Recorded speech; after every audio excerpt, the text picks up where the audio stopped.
pulled you up, it looked like you just went live with the couch. So you don't have an intro rolling or anything? No, I'm just trying to make sure it's working. Oh, there's yeah. I was just making sure everything's flowing and stuff. Okay. I got shared chat rolling. Awesome. So I should hopefully now be able to see anything that comes in on your side as well, hopefully. Good. Let me just check that.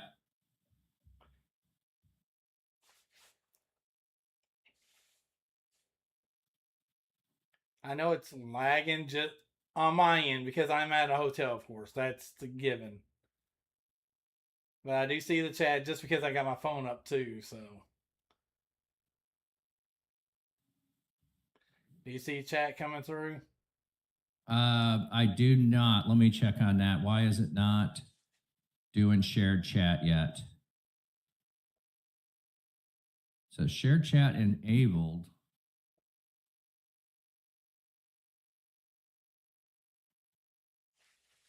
Okay, because I typed, maybe it's because it's me watching you and I typed on that. Let me pull up on my phone a second and try that.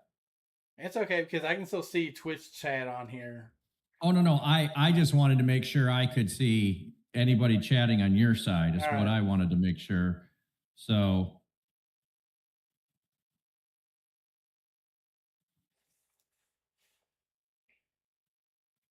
because what it does is it gives you the logo. Okay, so let me try now.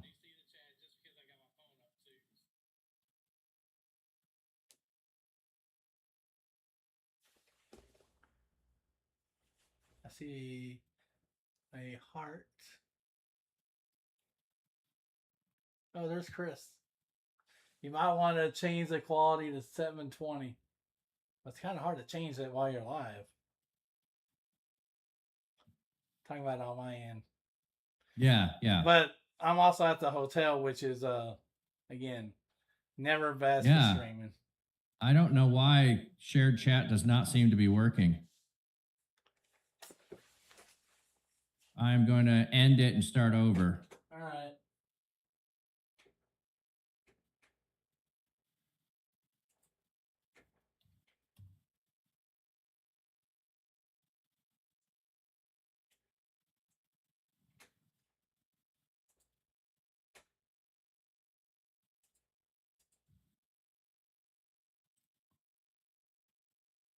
Yeah, it's not going. I don't know why. It's got to be a Twitch issue, so I'm not going to worry about that. Right. I've got my phone up that I can glance at if there's a lot of chat coming in and anything on your side. But if you've got, the ability to see, the problem is on my phone is going to be a super delay from everything else that's going on. Oh yeah, so. Well that's how it is with mine, and just simply because the reality of the situation too. Yeah. Well, if you are able to change it to 720, I don't know that you can do it like you said. I don't know that you can change it while you're live. Chris is testing. He likes testing out stuff for me and stuff. Okay. But yeah, let me minimize this real quick. There we go.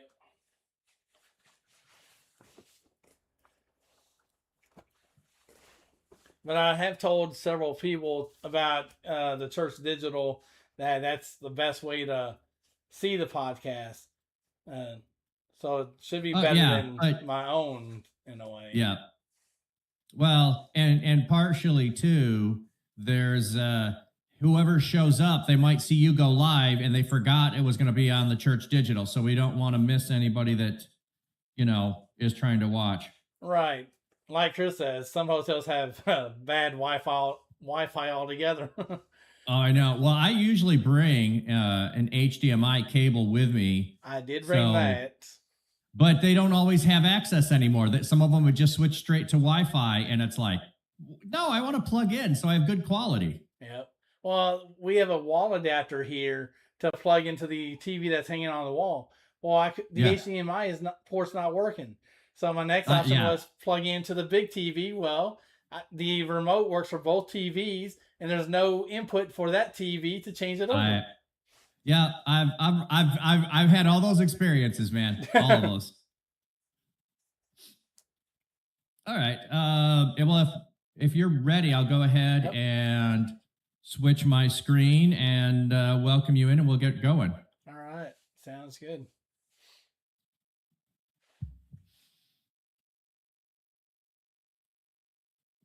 Welcome in, everyone, to Control Alt Redeem. We are resetting the culture and redeeming the space. And today I've got Big Tex Gaming, who's from a remote location, which this is going to be fun for different reasons.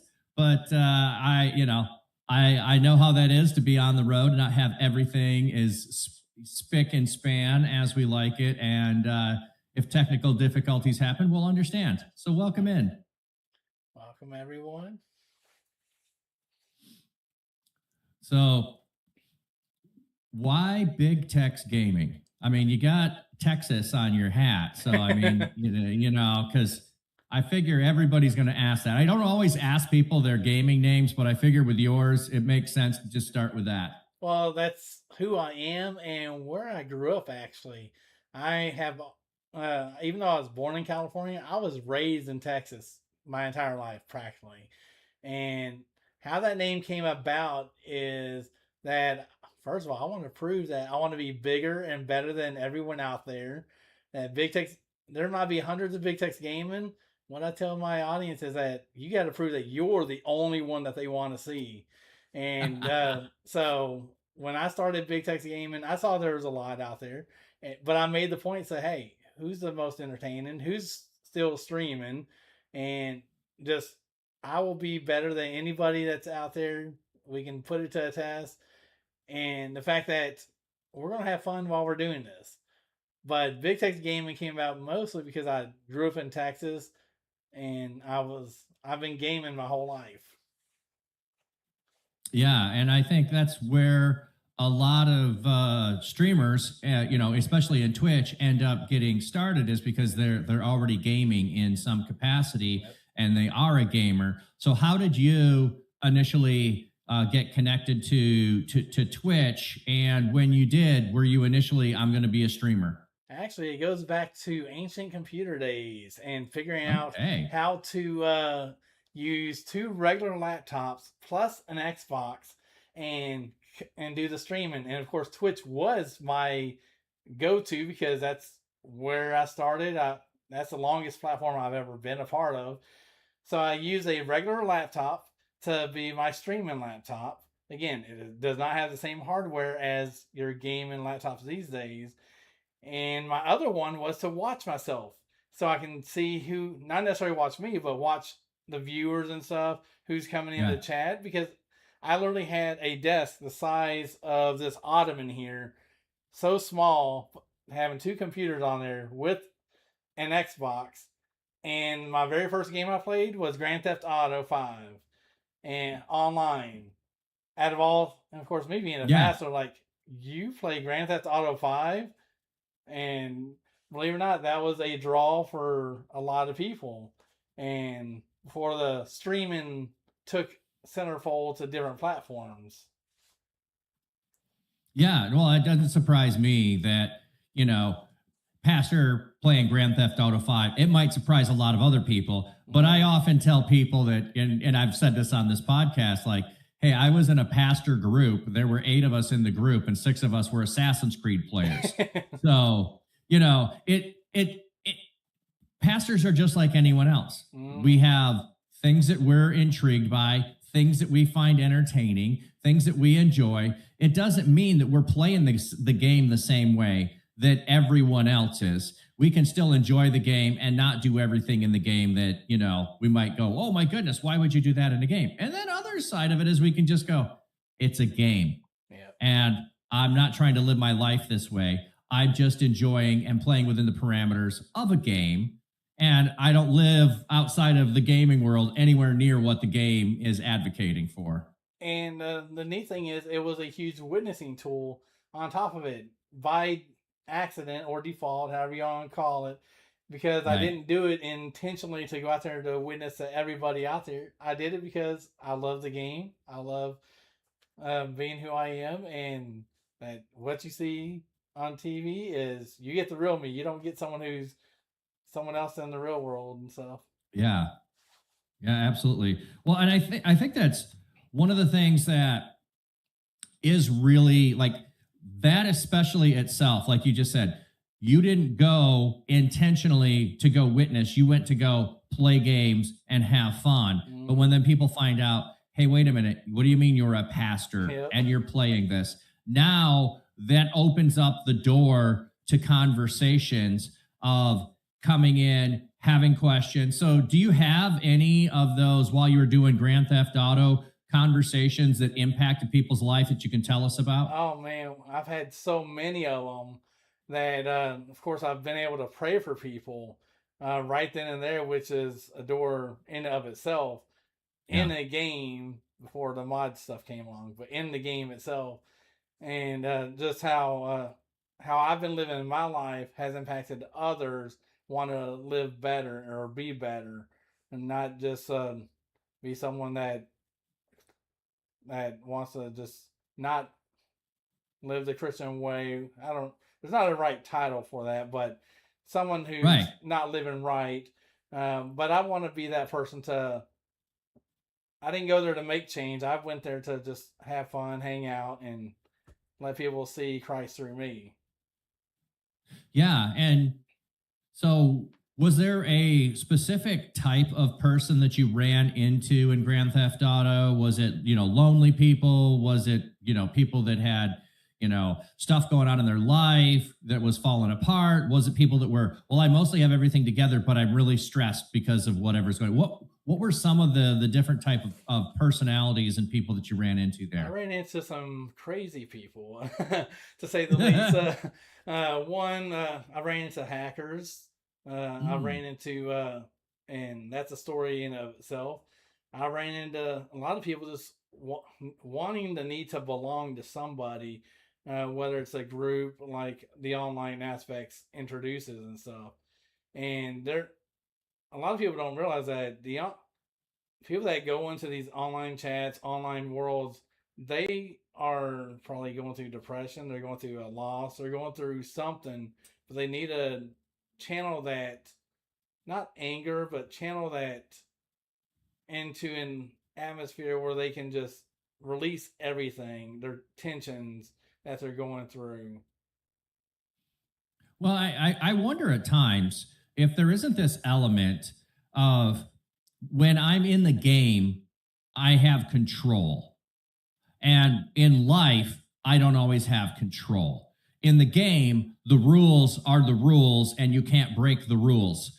In life, there's rules and they're broken all the time. Like, hey, don't say things behind people's back. And then the people go and do it. Like all of those, cultural norms or, not even talking sin, but just the way you treat people and do things. People break those all the time in real life. So if I can go into a game and feel like I can control what's happening around me, I can have control over the realm that I'm dealing in, I'm hanging out in. There's some sense of more security in that by having control. Yeah, we definitely like to be in control of our environment, especially when things are not in our control. I mean, when you're playing a video game, you make your own rules at times, but you're still in control of that situation. Yeah, and there's, you can't always control if things are going right in your life because there's a lot of other people involved. But in a game, if you mess up, you can easily just try again. You can learn from it and do something. So there's a really faster level of correcting it so that you get good at what you're doing and being able to then feel like you're excelling in something. So I think there's a lot of things that people don't realize that games aren't like, people just say games are escape. It's more than that. It's not just you're escaping. It's a place where you can be more a master of your own domain in some ways. Yeah, it's there's a lot of camaraderie there, a lot of people working together. It is a community in and of itself, and a lot of people don't realize that or don't understand the community that's even there. It opened doors well during the pandemic that were people were doing this well before the pandemic, but it wasn't until the pandemic happened that's when a lot of lights were being turned on and everyone wanting to get into that digital space at that time. But it is we've been doing this for years and no one's recognized it up until the pandemic and realizing that there are people struggling right now with various issues.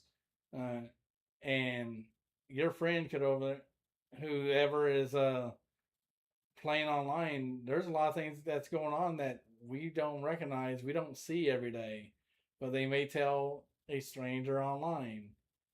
And yeah, there's definitely people are willing to open up to strangers when there's a distance between us that we don't know necessarily what the defined distance is, but there is some safety in having that distance, as opposed to you could influence my life and harm me in some really, emotional ways. Here, if I trust you and you're online, I can just move on and it may not hurt in the same way. Exactly. So you start out, you got your setup and you're playing Grand Theft Auto. When did you decide that, okay, people keep asking me about faith, maybe I need to go intentionally and stream and share my faith? Or what was that kind of journey for you like? It really took place when I was playing American Truck Simulator. Once I got my current laptop, so I'm using now, that's almost 10 years old at that time, because I thought American Truck Simulator was the same thing you saw on Xbox. The minute I downloaded that, I was like, this is not American Truck Simulator. I want my money back on that. But when I found out that it was through Steam and stuff, and I was talking to truckers all over the world who's currently driving, watching, and telling me their stories. And it was at that given point in time that while I was driving a virtual truck, I would literally have to pull over and pray for someone for their situation. I prayed for a woman in Minnesota and her situation. I prayed for another one up in New York. I've seen many people that have come that have lost loved ones, and it's opened doors that I didn't expect at all because I'm just a Texan who likes to drive in a virtual truck, and so you've never driven a real truck? No, a real rig? Nope, okay. Just a bus. Well, not a bus, but a paratransit bus, which has some features, but it's not 6-shift like these trucks that I'm driving. Right. But there are a lot of similarities, and that opened even more opportunities to pray and be a part of people's lives even more to a greater extent down the road. As I started that from 2017, pandemic hit around 2019, 2020, and then things really took off at that point. Is that your primary game still? Is Truck Simulator? That depends on my computer situation, but as of right now, my computer situation's better behaved than it has been. And of course, the community that's rallied around me, we would spend time in Discord praying. Those that are close knit that found my Discord, we would talk and pray. They'd bring me to another room, say, hey, can you pray for me for this situation? And just the opportunities themselves have been amazing. And I love my community for it. And they show the respect. Like I said, I consider myself a regular Joe, but they know me now that I'm a pastor, that you deserve the respect that a pastor gets and stuff without even asking. But I just want to be there for them. I wish I could. Yeah. Over the years, I have been able to drive to the community members that are real close with me. Like I love meeting those same people. Say more about that. Yeah, the people that have become close knit, the same people I've prayed for. 2 years ago, I actually took the craziest road trip ever, and literally, if someone said, "Hey, can you come visit me here?" I put in my GPS. Up, I don't care where you could live in California. Guess what? I'm driving there as long as I have the funds to do that. But a few years ago, I was able to visit with 5 people that have been close knit in my community, and I'm visiting my moderator tomorrow. That these are the same people that have helped keep my stream family friendly, focused, no cussing or anything like that. Make sure people behave themselves. Which we do have the people that just love, that are diehard over me, that they can't contain themselves. But these community members rally behind me and support me in what I do. Regardless, it's not about what I'm playing, it's about who I am. And they have had my back from time. Every time I get online, if I'm not streaming, they're calling, texting, "Hey, why aren't you streaming? Are you okay?" They're checking on me on top of it. So that's a good. They want to make sure that I'm all right. That we do go through our struggles. That's another topic in itself. Oh, but, yeah, we'll touch on that later. Yeah, that's definitely much later. But the fact that the same people that have had my back for 8+ years now of doing this, now I'm able to have one-on-one visits, and I actually treat them all to one thing. My favorite thing is Chick-fil-A. So every person I've visited, we had Chick-fil-A. There you go. But again, one community member actually provided lunch. Breakfast one time. I ended up coming back through and visiting again, and they provided dinner. And again, unexpected. I just wanted to be there, help them out, pray for them, let them know that I'm here and stuff. And so that's the part I love, going out and visiting those same people that say, "Hey, can you pray for me today?"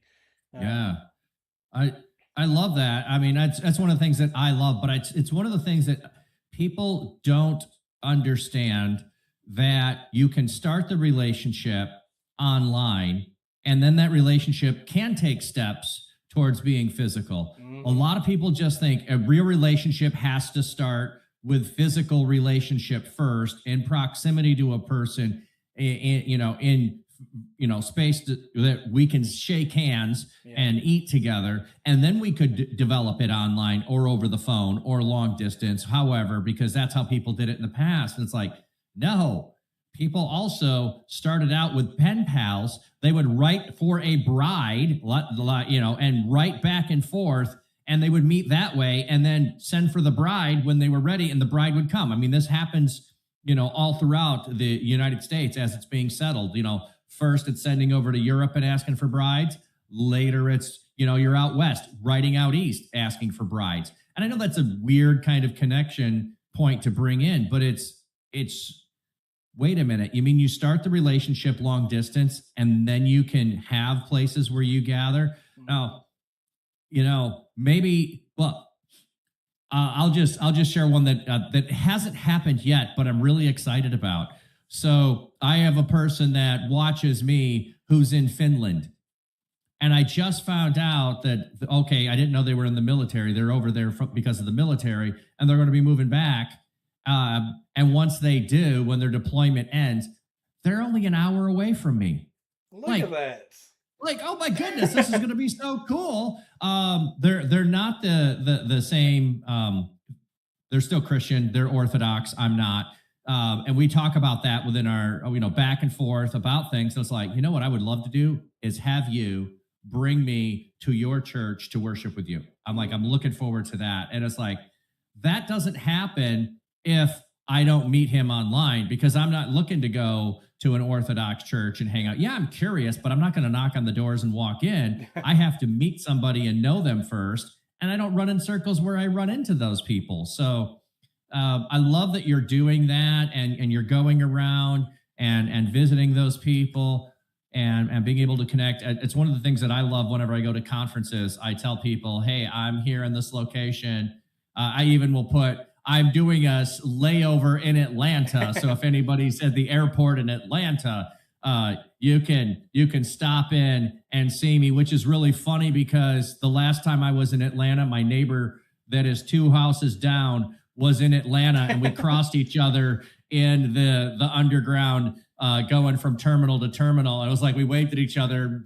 Oh, hey, hello, wow. And then we just kept going. So like the planet is getting smaller in so many ways, and digital relationships, I think, are a key to knitting us together so that we're thinking about others and not just thinking about ourselves. I mean, I don't know. I think that's just a beautiful thing.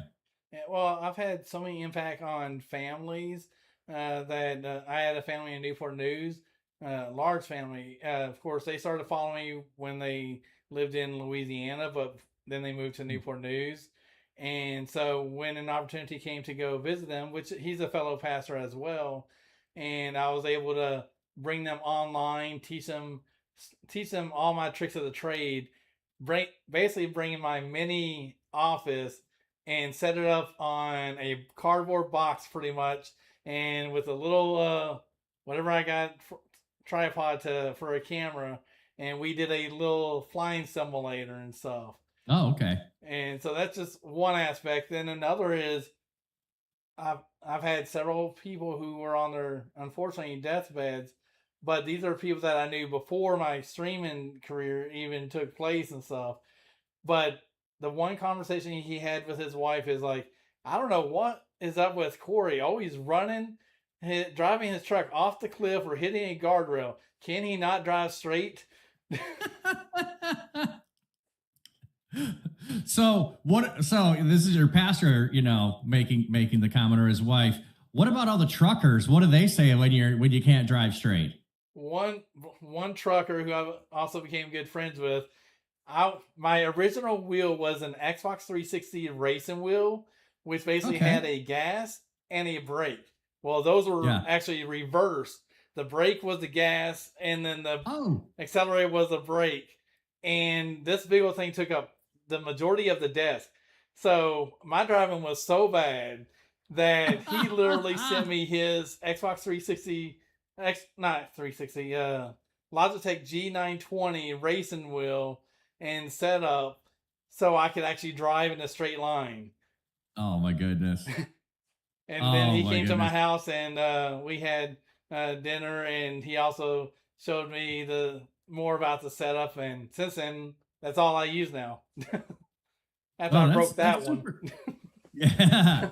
That's super cool. I love how people are invested in you as a person and a driver. Not only can I help you with equipment, let me help you get better at the game and what you're doing. That's really cool. Mm-hmm. Yeah, he's actually drives well when he's not paying attention to chat. Yes. Pentaceps 20, welcome in. Glad to have you here. Oh yeah, he's actually one I visited in Memphis cool. a couple years ago, and so it's really cool just seeing all these people. But yeah, the driving has improved. I'm not crashing as often, although I can't see at night. So whenever the truck is virtually at night, my eyes are already bad because in real life I'm not a good driver at night either. Can't you just adjust the colors and saturations and brighten it up a little bit to help? Not really. There's a cheat code for that. Okay. Where I can make it days all the time. Oh, okay. Well, I would probably just go in that direction, but I like whenever, some games you start them, it'll say adjust it until you can not see it, and here's where it should be. And I'm like, yeah, I'm not making it that dark. No.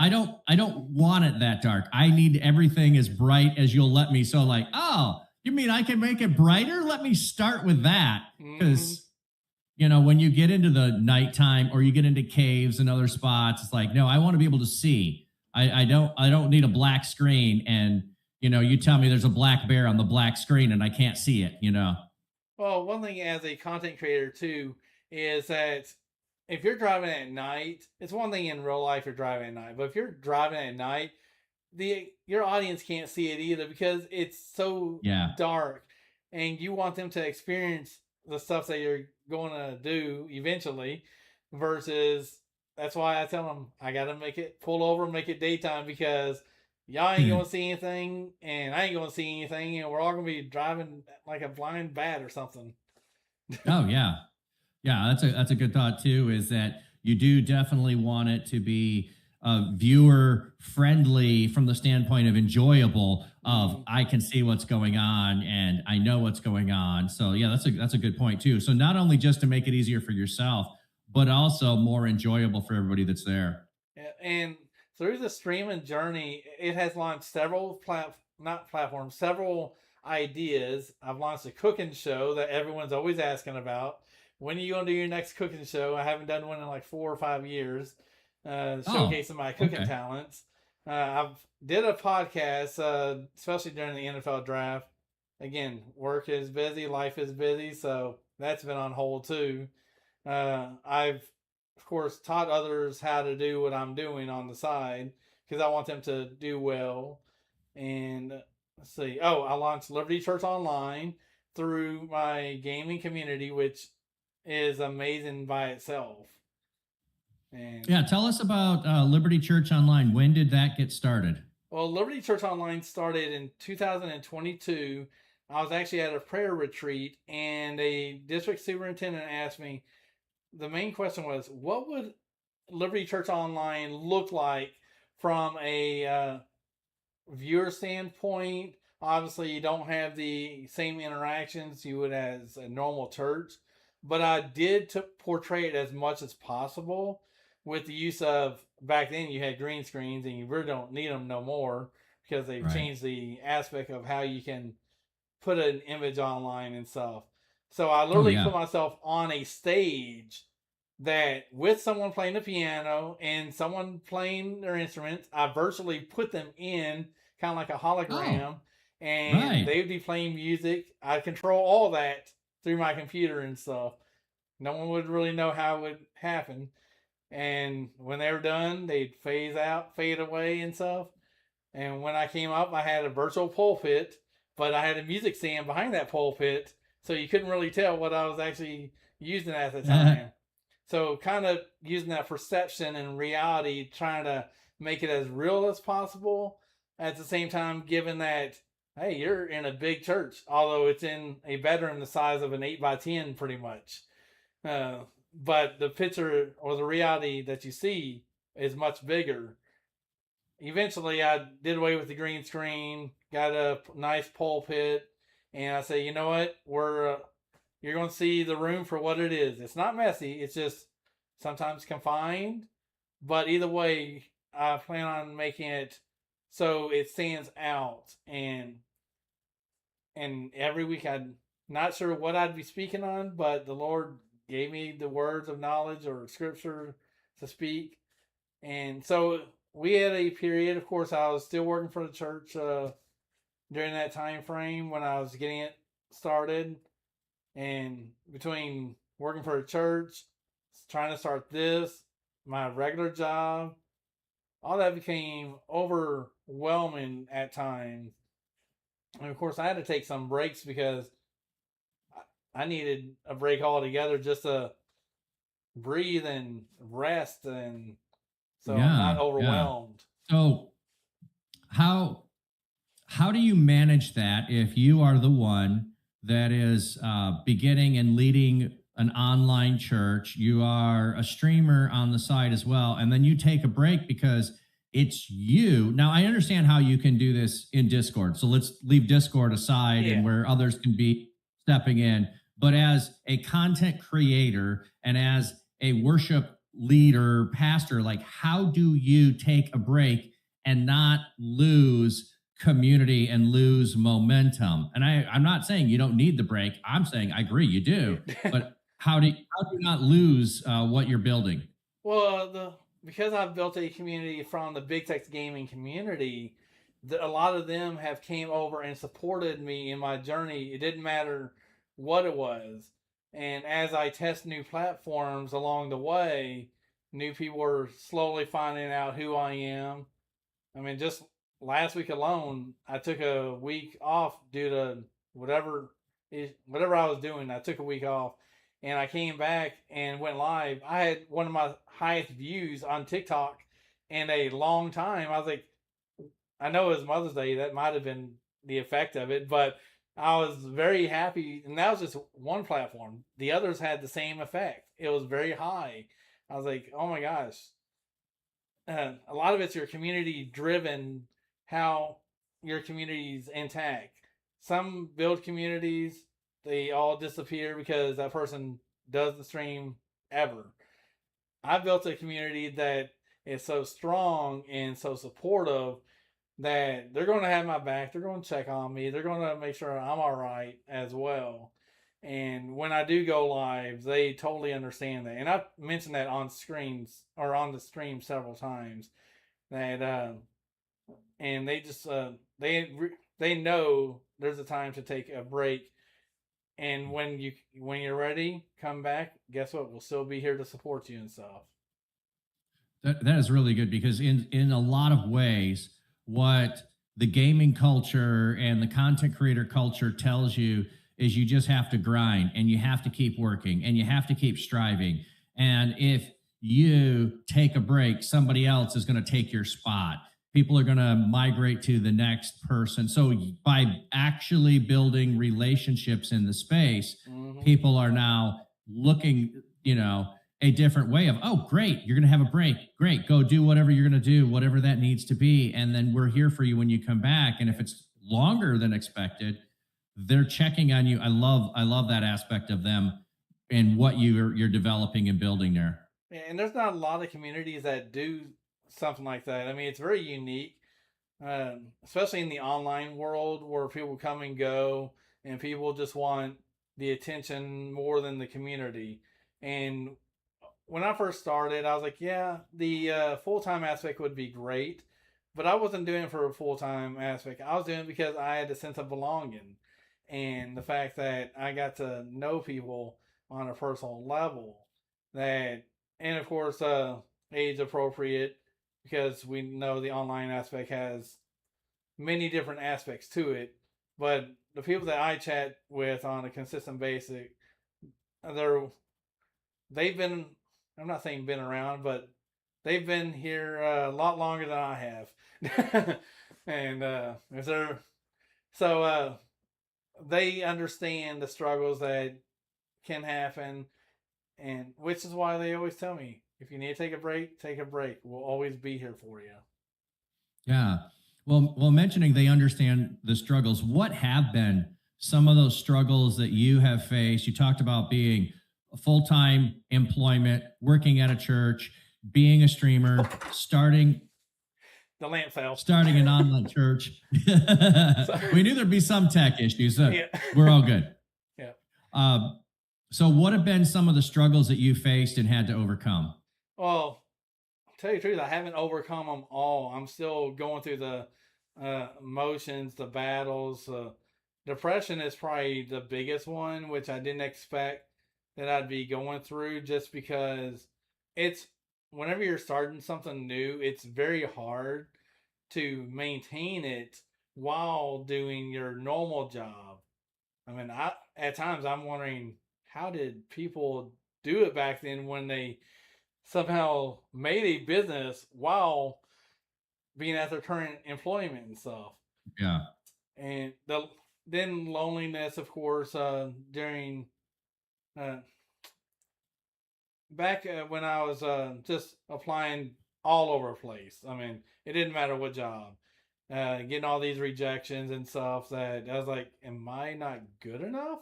I mean, I started feeling self-doubt, and it took a lot of pastors, a lot of people talking to me to say, hey, we love you, we believe in you, we love you who you are and stuff. But of course, we want you to continue to heal yourself. And I'm, like I said, I'm going through this right now, that I'm still, it's a battle that I haven't won, nor do I claim to win, but I'm still trying to work on bettering myself and being healthy physically, healthy mentally, having that mindset so I can speak clearly. I mean, because I put all my exhaustion, all my emotions and exhaustion in creating all these cool things.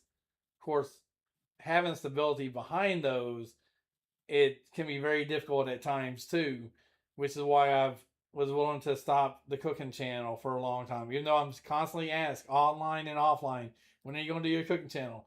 I haven't done a real podcast like this in a while, just because another overwhelming thing by itself. Liberty Church Online is still going strong, whether online or offline. It has never stopped. It's just different. People change, times have changed.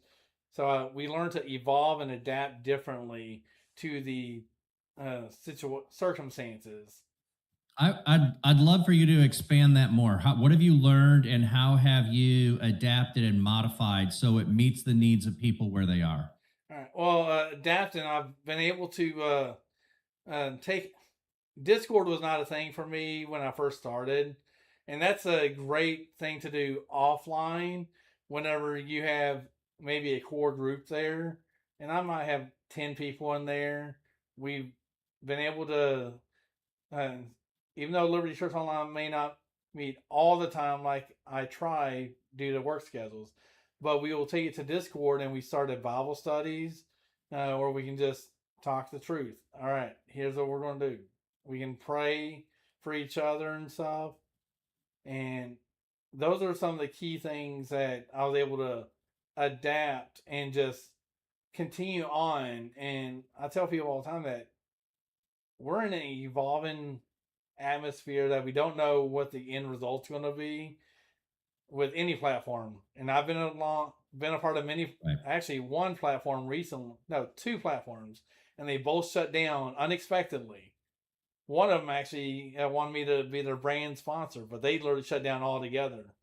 Yeah, You Now actually reached out to me in regards to because they saw the content and my community came. But these platforms, we don't know how long they're going to be in existence.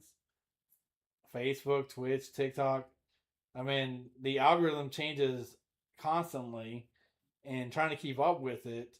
That's what it all goes back to having that real community, that real involvement, as if you are maybe in a church setting. And I'm working on myself when I have opportunities to go back to the physical church, because COVID had, I was told to, hey, we want to see this succeed and stuff, without having any real guidelines of what they're looking for.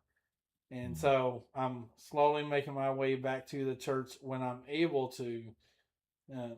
And there's a lot of stuff there that I'm working on personally, but I know God's going to work everything out, and I'll be back to when I was first streaming, where I came up big. But I got to work on some stuff myself and make sure I'm right with God and with the people around me, because the last thing I want to do is hurt anybody on any platform, whoever it is. Yeah, you talked a little bit about the struggle with depression.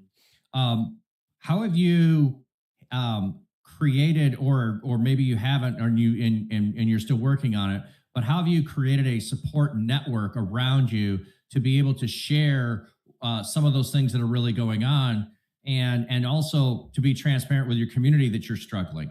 What have you done in order to help that, foster that? Well, I'm reaching out to pastors that I know and trust, and just having that conversation that I should have had years ago, that I'm struggling here and I didn't recognize it. I mean, I thought I was listening to the voice of God when it definitely wasn't the voice of God at that point in time. But again, I thought my thought process that I was listening to the right person when it ended up being the wrong voice and stuff. And just having those conversations and having them pray over me and just talk about this intimate stuff that I've been going through, because it's at times I felt very lonely and doing this, because I'm in a room by myself my wife and my mother-in-law can hear me talking, whether it's streaming or Liberty Church online. But at the same time, you're still in a box contained, and no one can see or know the struggles they're going through. And you have to take that first step by reaching out to people and have those conversations. And I've had a lot lately, and one thing that fear has taken a great hold of me, because fear of losing just about anything, fear of losing your job, fear of losing your family, fear of losing your community. I mean, fear of losing everything. And that has taken a great hold of my life, where I need to contain that. And I know that faith wins over fear, but I have to go through the process and figure out what's going on, what's causing it, how can I better myself. Yeah. So, what are some of those steps that you're taking to help address the fear that you're facing? Well, I'm going to take go through a converge counseling / coaching session that's going to be taking place within the next month, and then there's also some other classes to help me through my struggles that I'm dealing with. Talking to the right people, not just any random people, uh, and resolving anything that may be hidden beneath me that I don't understand. Yeah, that sounds like some really good stuff there. I like how you mentioned that sharing it with the right people, not just with anybody. Yeah. And I think that really goes to the passage in scripture, we're not throwing your pearls before swine, you know, the pearls being the things that you're chasing after, the things that are valuable, you know, and I think also the things that are fragile, you know, which is part of who you are. So however way that works its way out is like, no, I don't want to put these in front of people that are going to turn and attack me. I've got to be discerning and make sure as I put this out in front of people, they're people that are going to treat me and the things I'm giving them as the valuable thing that I'm presenting to them, so that they care for me and the thing that I'm sharing with them. Exactly. And I'm not done yet. This process is a long process overall, but I know in the end God wins, and I'll be completely hope. I will be completely healed. Not hope, but I hope I will get to that point where I am uh, past this struggle that I've been going through. Well, and on some level, I think that our society wants us to get through the struggle as quickly as we can. And I think that there's beauty in the middle of the struggle. And I love how you're willing to talk about this right now. And Yeah. I don't know if this is actually going to come out in May, but we're recording this in May, which is Mental Health Awareness Month. So I love your vulnerability. I like to talk about my own struggles, but you know, if people have heard me tell it, you know, 2, 3 times, they're like, well, we already know it. We know where you are. But I don't think that we do enough from the standpoint of being able to say, I'm in the struggle now. Don't just pray for me to get through it. Don't just pray for me to be on the other side, because I, in the struggle, am learning what I'm going to be able to use to bless other people who later will go through the struggle. Or my journey in the struggle is actually something that will bless people right now, while I'm showing them how you manage going through the struggle in a healthy way, or I'm learning to do it in a healthy way, or I'm learning to get better at this. And instead of, we have too much of this idea of immediacy, you know, fast food society. We need it now. Why isn't the burger ready when I order it? I mean, you should be handing it to me as soon as I pay you. What do you mean I have to wait for you to cook the meal? We want everything, and that's just not what stuff of value is all about. Sometimes the things that are most valuable are the things that are put under the most pressure. Mm-hmm. Exactly. So I appreciate you, you know, sharing that, being open to that, and also praying that the journey is enjoyable for you, even in the struggle of the journey. It's one of those things, one of those scriptures, or sorry, one of those scripture characters that I like to pick on is Joseph. And like, we all want to rush in Joseph's story until because we know the end, and he has his brothers there because he's fixed the famine problem, and his brothers are groveling at his feet. Like, we want to jump to that part of the story. It's like, no, Joseph isn't that Joseph if he doesn't go through the struggle he goes through. Exactly. He has to end up, because of, I think he's arrogant. Not everyone interprets scripture that same way. I think he's arrogant. He's bragging about having these dreams. I read that from the way Jacob responds to his dreams. What do you mean? Your mother and I are going to bow down to you? Like I think he's just an arrogant young little guy, and he has to learn some lessons, and he learns them the hard way. But he learns them nonetheless. And then when you see him before Pharaoh, he's humble. He is humble because his life has brought him to the place of being a humble person. And without the struggle, he doesn't save, Egypt. He doesn't save his family. He doesn't do any of that if the struggle's not there. And we forget, I think that's 17 years, if I remember right. Or he was 17 when he went in. Maybe it's 13 years, whatever it is. It's a long period of time. And we just want to read that piece and get to Joseph's the hero of the story. No, go back to Genesis. It's half of the book of Genesis. I mean, everyone struggled throughout the Bible. I mean, eventually we have these people that had great faith that made it through. But that's in Hebrews. But they had to start somewhere. Yeah. I mean, look at Elizabeth getting pregnant at her age, and you don't see too many of those pregnancies these days. But the fact that she was able to have a child and even nurture it, and just the faith that she had in that. And then he had Abraham, Isaac. I mean, Abraham offered his only son until the guy said, stop. And so I need to get to that point where I once was, where I had more faith versus fear, and faith wins every time. I mean, faith got me where I'm at today. I mean, I've been on a lot of faith journeys, and I went to school with whatever's on my back in college, and the Lord provided. But yeah, and I think there's some reality on some level of, when you're younger, you're down for the fight and the struggle. And as you get older, it's, I've gone through this. I don't want to go through again.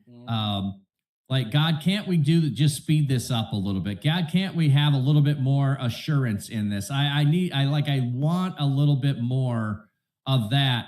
But on the same side, I'm more open to, hey, God, just tell me it's going to be okay, and I'm down. Like, I don't really need it. I just need to know I'm in the right place and I'm going the right direction. Then I can endure. I like what my one of the community members said, that we're always here, and that's the truth. I mean, think about the community members that are out there that they're not there when you need them the most, and time and time again, everyone in my community that I cherish the most, they're always there for me. Like I said, they're checking up on me, making sure I'm all right and stuff. Yeah, that's awesome. Like I say, shared chat's not working, so I did not get to see every message that you're seeing.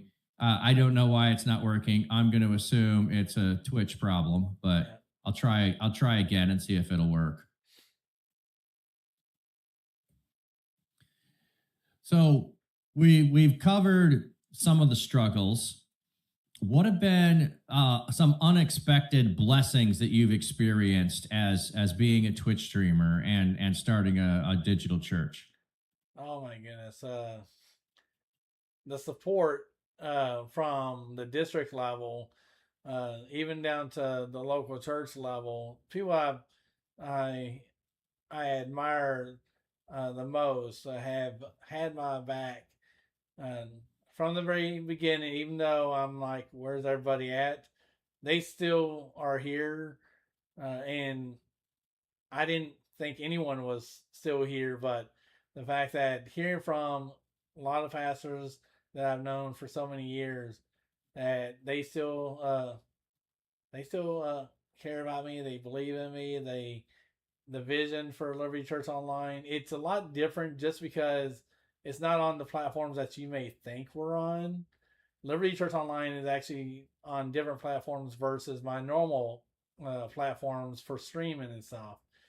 And that's just because whatever I see an open door, and the support even has grown even on like TikTok and Rumble, and even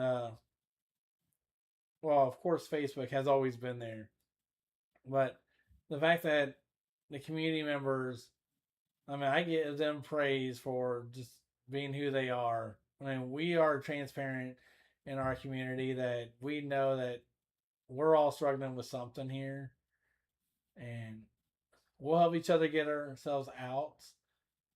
But having that real support outside the virtual is probably by far the best thing that's ever happened. And what ways other than encouragement have they been able to give you support? Has there been like some coaching that they've been able to do, some like here are some steps to follow kind of a thing, procedural to think through a church plant? Has there been financial? Like what have been some of those keys? Like you said, you have several pastors in your denomination that's in your corner. What have they been able to do for you? Another one was a financial blessing, because I'm not saying I would like to do this full time, but I would like to be able to adequately help people or bring Liberty Church Online or give it the respect that it deserves, versus it's going to be 8, 9 o'clock Eastern time, but or it might be early morning due to work schedules. I mean, that financial blessing has helped in so many ways. It's allowed me to realize that maybe I don't need this added pressure. And then again, the coaching that I'm receiving, and just how it having those hard conversations with the leaders about how we can go about going forward, and let's try to make Liberty Church. I mean, my goal, I would love for Liberty Church to be a standalone church, but realizing that I didn't realize the credentials for something like that until they were recently pointed out to me, and it was right there clear as day, and I missed them. Yeah, that it would be a huge thing if Liberty Church became a church by itself, recognized. But I know in my heart we're not there yet. One day we'll get there, but it's not going to be immediate. But going through the coaching that I'll be receiving here in the next couple months, and just learning how to be a better pastor. If, obviously, if I'm not a better pastor for myself, how can I be a better pastor to the community? Oh, right. Exactly. Yeah. I think that's one of the things that on some level, I don't know why this is the case, but it seems to me there's this thought of, whatever your credentialing is within your denomination, once you've accomplished it and you have the title of pastor, like, well, then you're arrived. You're either a good pastor or you're not a good pastor. Mm-hmm. There's no thought of like, I'm going to get better at this and I need to get better, and I will learn the things that I am not good at and that I need to grow in so that I can go and get that. It's just like, what do you mean pastors grow? What do you mean? Like, everybody does. Why would we not also, be part of growing and learning and getting better, and also have a desire to be better? I mean, I want to be better at what I'm doing 5 years from now than I was this last week.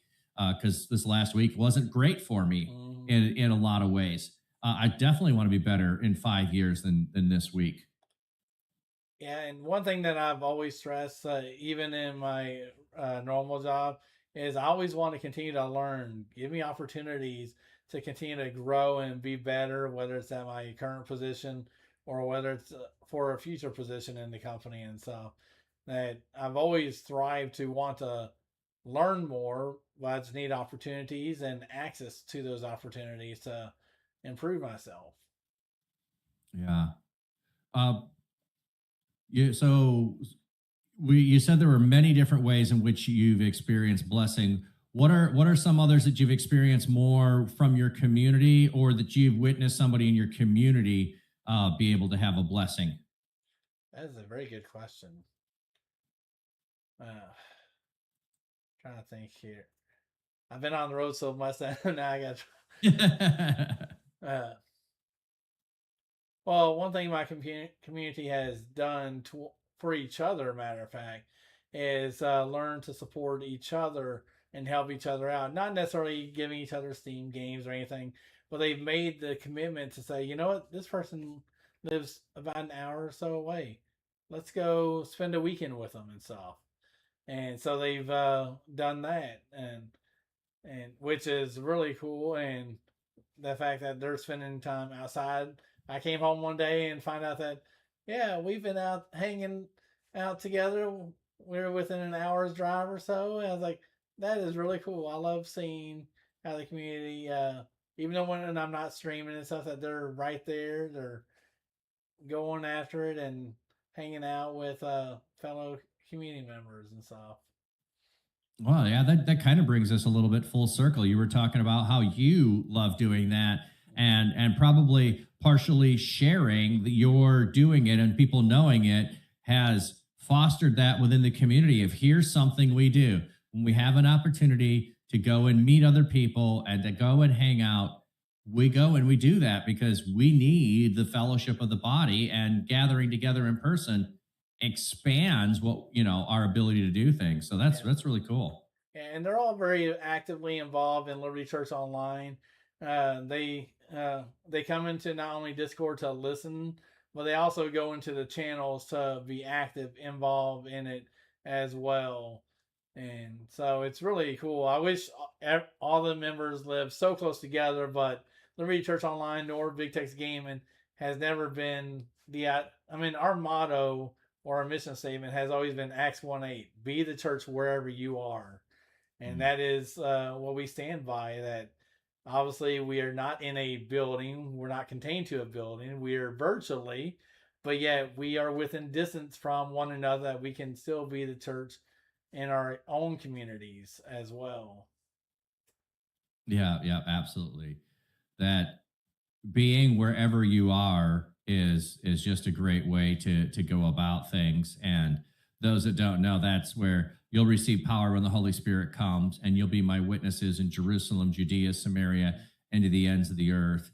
And in many ways, the ends of the earth is online, because we can go to the ends of the earth and go to places that physically are hostile to the gospel. And we can go to places that people aren't open to going into a church because whatever's happened in their life, that's a barrier. But going onto a Twitch stream and finding people, the barrier is lower. Yeah. And one of my friends says, well, we're all good friends too. I mean, that's part of that community process, that it all started from me taking chances. I mean, my wife has ideas that I'm going to some place and I may never come back. It's her ideas, and I have to explain and share the community how they are, and they all care about my own family too. The fact that that I can go to someone's place and I'm going to come home the next day because it is not that type of community that's maybe someone's envisioning. Yeah. Well, not to dox your wife or family or any of that, but I know some streamers their spouses might be involved, invested in what they do as a stream. Others, their spouses are supported, but they're not invested in what's happening on stream or wanting to hang out and connect. What has it been like for you and your wife figuring out where it's best for her to be able to support your ministry? Is it being alongside of you? Is it being cheerleader? What is that been for the two of you navigating that? She's been definitely a cheerleader and supportive through this whole process, the ups and downs and stuff. Even though we never fully understand the answer that was given, but the fact that Liberty Church Online is thriving just because of the community, and every time she walks in the room, everyone is saying hi to her and stuff, because they know of her. They've seen photos because they follow. You leaving, Sonny? Have a good one. You came and you left so quickly, but the fact that she can come in and the community will wrap their arms around her as if it's their sister or something, and Yeah. so it's really special that we have a community like that. And Yeah, that's really cool. Like I said, I know in some cases, spouses aren't always online and doing things in the same way that the streamer is, and some of it just has to do with personality and other things. My wife loved when I first started, and I was in the room next door, and she could hear me through the wall, and then I moved downstairs and she complained because she couldn't hear when I was streaming and listen. And I'm like, well, we can just put a computer and have me on. No, I've got to be working. Like, then why are you complaining about you can't hear me if you're not willing to? But for her, she spends all day working remote online. She doesn't want to spend the rest of her time online. Exactly. So for her to go and do more feels like work, because that's where she spends her time working. And of course, lately I've cut down my stream time. I was actually watching one of your older videos from like 9 months ago, and the fact that you said it best yourself, that you're not up till like midnight streaming or anything like that like you used to. You stream when you're able to. And the most important thing, just like our community, we spend time with our own spouses. Everyone in our community, they spend time with somebody. And so they know that we have our Survivor Wednesday. So guess what? I'm spending time with my wife and mother-in-law, and we're watching Survivor, or ending the stream by like 10:30. I may get a couple hours in here or there, and then we end up spending time together the rest of the night. So I'm not doing what I used to do in college. This ain't no all-nighter thing where I'm pushing to get more and more people. They will follow me if they truly want to be a part of the community. Yeah. Well, I think there's a space for those people that are streaming all night long. I am a morning streamer for the most part, and that's where I reach people, and that's when I reach people. So yeah, I'm in the time and space right now where that fits, and if it changes, then I'll move to another time and space. But it's growing in so many fun and cool ways that there are. I don't know if we can fully say, but I think we're pretty close to. Yeah, there is at least a Christian streamer probably on 24/7 that I know. Maybe not 7, but 24. Yes. I don't know if Sundays are fully covered 24. Because some streamers, that's they're going to worship in person and they take the day off. But I do know some others are still streaming on Sunday. That's why I don't know if we have 24 on Sunday. Well, if you look at the time zones and stuff, you have people in other countries, so therefore their Saturday is our Sunday, and therefore they're still constantly going. Right now, I mean, I minister and talk to people all over the world, especially in the United States. That the furthest one in the United States is all the way in California, and then I have New Mexico and Texas, Oklahoma, those areas, and then those that are near me in the Carolinas, Tennessee, that circle there that somehow, I don't know if back when I started on Facebook, if they just kind of circled me around that. But again, once people started sharing your information, then you started reaching more and more people when they realized that, hey, this is actually a cool guy that we're listening to, that he's speaking clearly, and that he's very funny. But on that same line, back to Liberty Church Online, one of the main reasons I even stepped out in faith and doing Liberty Church Online, I need to work on my public speaking. And what better way is doing a live broadcast in front of your peers, public speaking wise? Because if you saw me when I first started, I had a notebook this thick pretty much, and I was reading verbatim on the notebook what was there. Oh, okay. That was my early days. Now, yeah. I don't even, the last few years I haven't used it. I just took scripture for what it is, whether it's a devotional out of a book Beyond the Still Waters and stuff. Just going through that devotional, reading it, and then, believe it or not, everything that happened in that devotional is happening to me at that current time, which is a God thing. And then we talk about it in the scripture, and it gets me more confidence and looking into the camera, speaking. So it's became a helpful tool besides the recording of yourself. The fact that others can see, and I can actually watch my hand movements if they're moving way too much.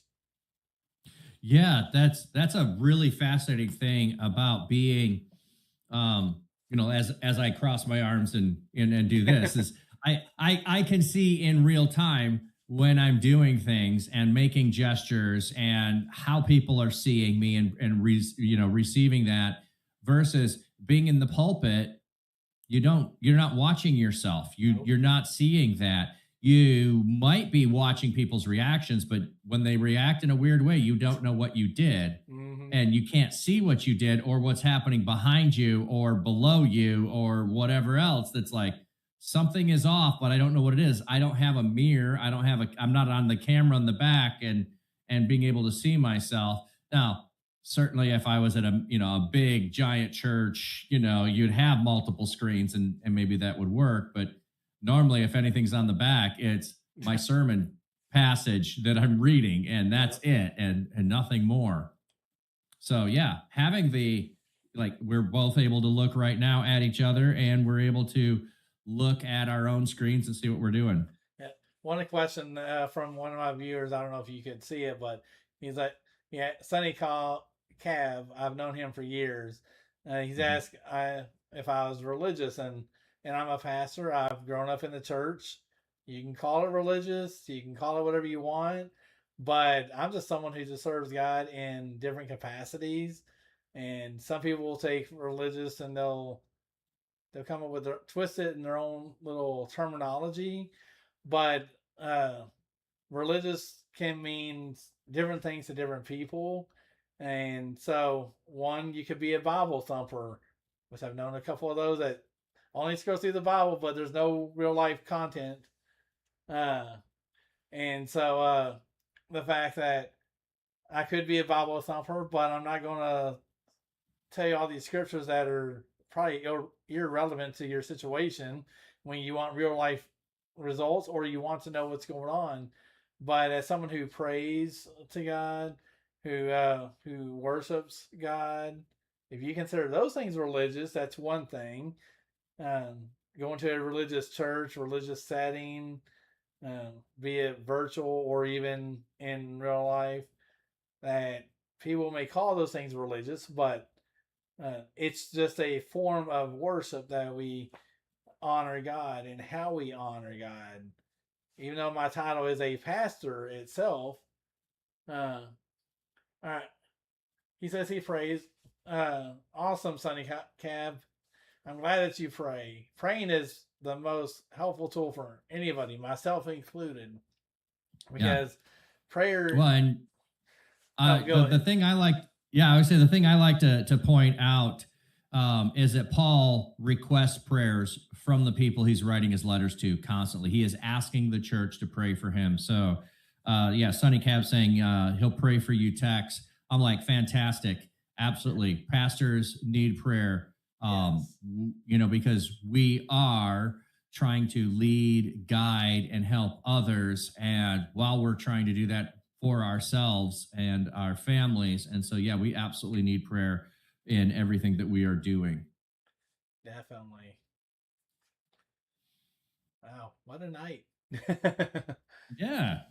We're having a great conversation, and thank you, chat, for chiming in there and joining us. All that are here, appreciate you all taking time and joining us in conversation. So we were talking about some examples of where you've been blessed. Is there any others that come to mind that you can share? Maybe something happened for somebody in the chat or in stream that was unexpected. I'm trying to think of recently, besides the one I shared with you. Actually, maybe that's a good one for the chat to see if there's a response on, is there a time that you have been blessed through the ministry and stuff in itself?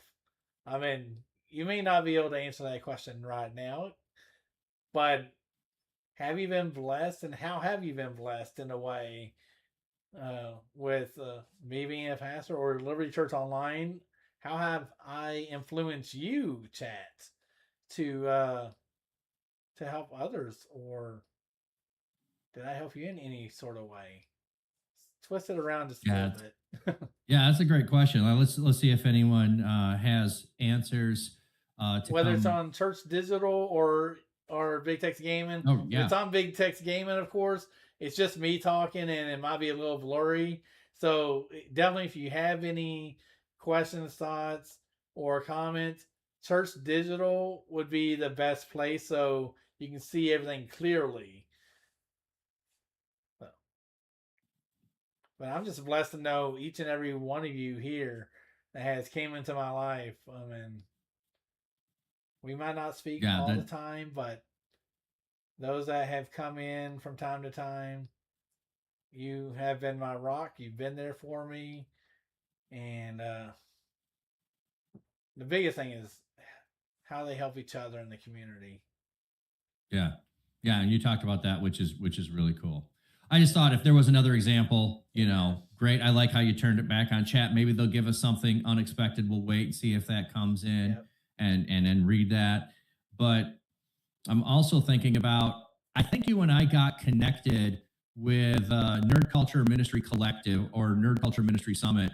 So how did you get connected with that group of people? It was very interesting because in the Wesleyan Church or the denomination, when I thought that no one's even heard of me, next thing I know, I hear people at Indiana Wesleyan University or at Kentucky Mountain Bible College, my name's being presented out there as someone as a forefront for what God has done. And Stapes, I think that's the name, Stapes. Yeah, Stapes. Okay. Yeah, he's the one that got me connected to this. He's the one that got me connected to Nerd Culture Ministry and Summit and stuff. And how he found out about me was through the Wesleyan Church, through some other pastors that knew about what I was doing and stuff and had encouraged me along the way. And so from someone that asking the questions, he was asking me starter questions. How do you get this whole thing started? I mean, they want to minister to people online, but they don't have the community backing them. And it's not one thing I tell people all the time. You have to start somewhere. If you don't start somewhere, you're not going to have nothing, because community wants to be there to support you in everything you do. But if you're just going to just go out there thinking that millions of people are going to come follow you, then you definitely have the wrong intentions, because that's not how the community even evolves. Through many people I've talked to, that God has been in the conversation, whether just in a video game or even in a digital format of a church, which that's another thing that I've been a part of many different types of churches, online, virtually, and actually in GTA 5, where I was a part of a real church service with people. I don't know if it was GTA, it might have been another game that was on, that they read the Bible, they prayed, but they were these animated people. Oh yeah, I've definitely heard of GTA being one of those places where people go in. I've even heard of a group of people in GTA that go around to the people that have been harmed in the video game to help people. and to do acts of love and service. And I'm like, that's a pretty interesting way to approach going in. And because some people are going to watch and say, why are you doing that? That's not part of the game. And then they can say, well, we're trying to live out, doing this, and we're practicing in the video game, and we're going to go out and do stuff in person when we see people in need. And so I definitely know that there are people in GTA who are digital missionary at the least, and at the most, there are probably some that do some gathered worship services and or teachings, Bible studies in the space. Yeah, I can't remember their name, but he's very famous on TikTok, and I came across his names from someone and kind of was intrigued, so I became a part of his service and participated in his services, and it was almost like you could be in with the glasses and stuff, 3D or whatever. Oh yeah, the VR. Yeah, the VR. So you had that option as well, and he ended up writing some music after all this, and I don't know if he's still part of a church, but I can't remember what his name is at the moment. I've been a part of it for so long that these different opportunities to bring